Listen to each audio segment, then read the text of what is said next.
In modern telecommunications, we treat encryption as a permanent state. Once a payload is secured using current standards, it's considered mathematically sealed.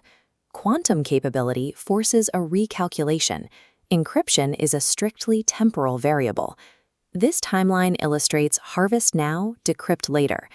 Adversaries intercept encrypted data, dumping it into massive storage. They defer the attack until reaching computational maturity, the decryption phase. This delay is the adversary horizon, HA. Compare that against the data lifetime, LD, the strict regulatory confidentiality duration. Under this model, a data breach is guaranteed the exact moment the data is harvested, provided its required confidentiality lifetime outlasts the adversary's technological delay. This equation formalizes the binary condition for network survival. Compromise occurs if LD is greater than HA. If the required lifespan of your encrypted data scales past the timeline of the adversary's quantum development, compromise is inevitable. Attackers feed this equation through passive transit interception at submarine cable landing stations and by indiscriminately harvesting persistent logs from ISPs and cloud providers. Standard network intrusions are loud, active, immediate events, but this threat is a passive vulnerability embedded in network continuity. Network layers carry asymmetrical risks. Ephemeral user plane data might lose its value in hours, but control plane signaling, like 5G authentication vectors and interdomain routing updates, hold strategic value for decades. Assessing security in the quantum transition requires continuous risk assessment based on the LD greater than HA inequality. To calculate risk, we determine the adversary horizon, HA, by evaluating the specific hardware cost of quantum cryptoanalysis.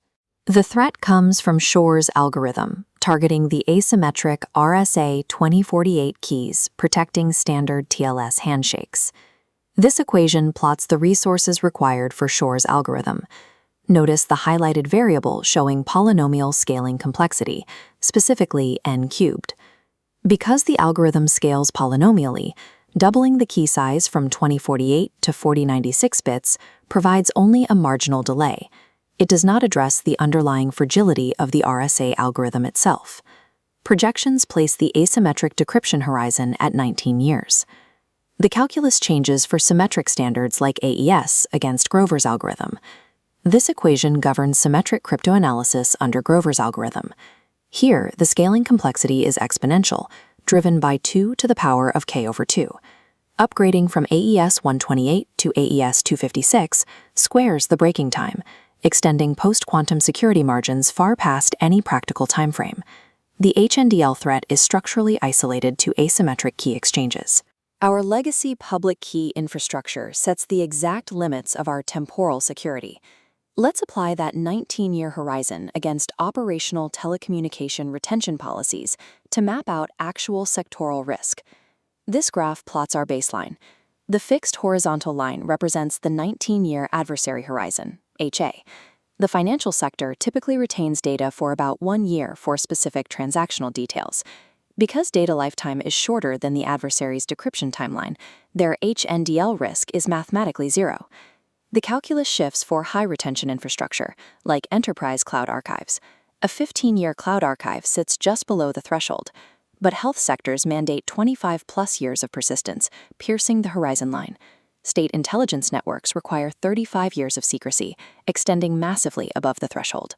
High-retention networks are operating in a state of guaranteed future compromise if intercepted data relies on current cryptographic standards. Identifying a vulnerability is just the first step. Now we calculate the exact duration of exposure. This formula calculates W, the residual exposure window. It subtracts the adversary horizon from the data lifetime, evaluated at the exact year your infrastructure completes its post-quantum migration.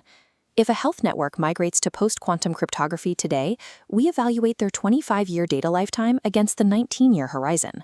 25 minus 19 leaves 6 years of residual exposure. 6 years of historical patient data is already mathematically doomed to decryption. Intelligence networks show a starker result. 35 minus 19 means 16 years of compromise for intelligence archives. Algorithmic upgrades alone leave decades of historical data undefended because of severe infrastructure migration latency. Standardizing post-quantum cryptography is only a baseline requirement. It is not a complete architectural solution. Infrastructure latency creates a transition window where data harvesting continues. Survival requires a layered defense architecture. The first layer is hybrid key exchange. This mechanism embeds post-quantum keys alongside classical ones in a single TLS handshake, blocking transit interception immediately. This reduces effective exposure probability by 65% by requiring an adversary to break both classical and quantum algorithms simultaneously.